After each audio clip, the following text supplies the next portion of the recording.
news at noon on Leadership Television. My name is Winifred Webo. Israel's President Isaac Herzog has said that regime change is the only viable path forward for Iran as mass protests against the country's clerical leadership continue to face a deadly government crackdown. Herzog made the remarks on Thursday in an interview at the World Economic Forum in Davos, Switzerland, against the backdrop of weeks of unrest in Iran. The protests, which began as demonstrations over economic hardship, later grew into a broader movement challenging the Islamic theocratic system that has governed the country since 1979. According to the Israeli president, the scale and persistence of the demonstrations reflect a deep desire among Iranians for political transformation. The Iranian people are yearning for change. The Iranian people deserve change, Herzog said.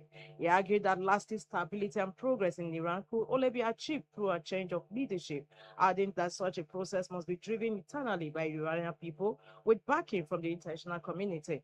The future for the Iranian people can only be in a regime change, and that has to be with the dreams of the Iranian people and the international community and the support, Herzog said, describing Iran's clerical leadership as being an increasingly fragile position.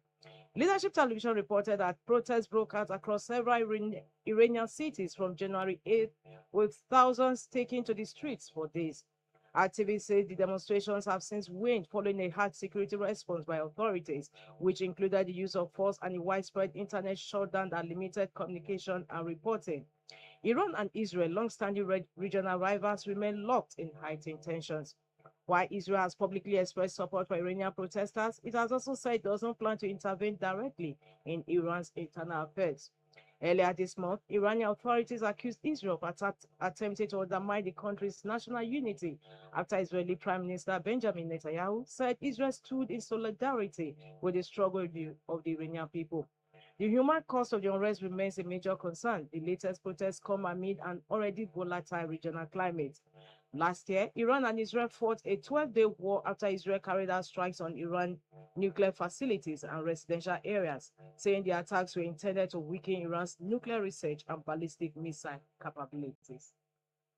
That concludes the news at noon on Leadership Television. For more, log into www.leadership.ng and don't forget to follow us on all our social media handles. Thanks for joining us.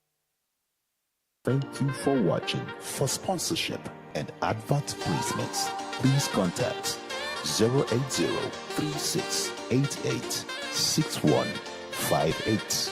Last Word Leadership Podcast Studio. You have the last word.